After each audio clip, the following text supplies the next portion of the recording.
Who is he? That is Evan McMullin, until just recently the chief policy director for the House Republican Conference. He's now, he says today, running as an independent as president of the United States.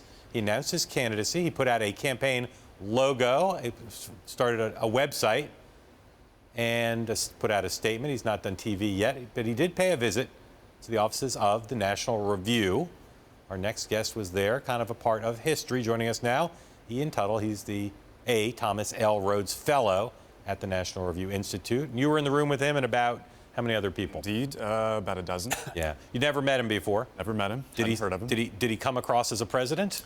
Nobody quite. I'm afraid nobody quite comes across as a president until they're in the office. Yeah. I will say this: he's a sober individual with, by any measure, an impressive resume, and I think it's important to note that there is some virtue in providing an honorable alternative, and by at least on a first impression, he certainly seems to fulfill that criterion.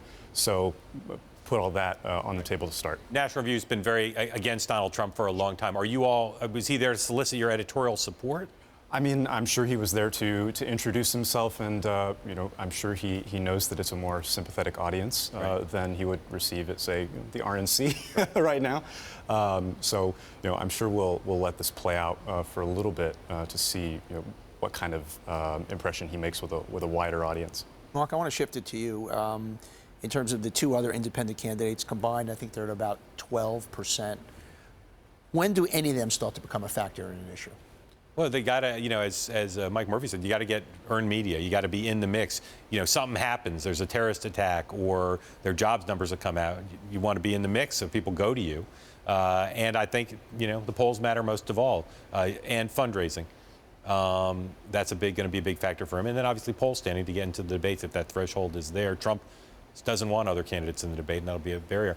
Did he talk to you at all about his fundraising, how much he thinks he can raise and how? Didn't talk about concrete numbers, but he did say that there are serious donors and donors whose names people would know. But not that he was willing to share with you. Not that he would share on the record. No.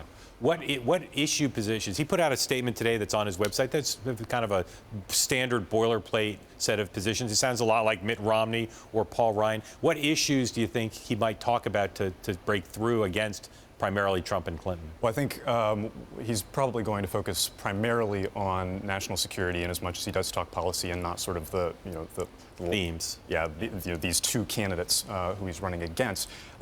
He spent more than a decade in the CIA running covert operations overseas. He has a strong background in all of that.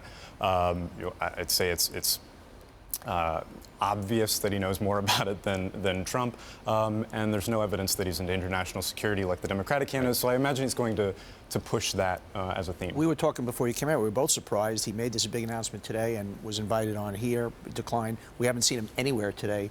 Not what one would traditionally do when they are launching a candidacy. Yeah.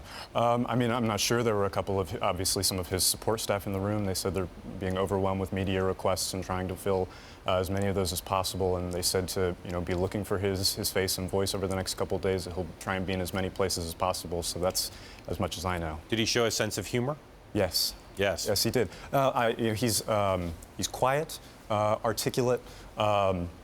It's not clear. We weren't really able to delve into it in the time that we had, whether he really, understands the nitty-gritty details of policy.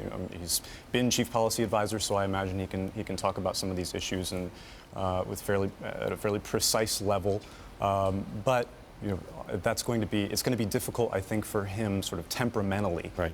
So you're intrigued, but the jury's out. Is that a fair summary? That's right. It's a temperament issue again. Ian Tuttle, also quiet with a good sense of humor. Thank you.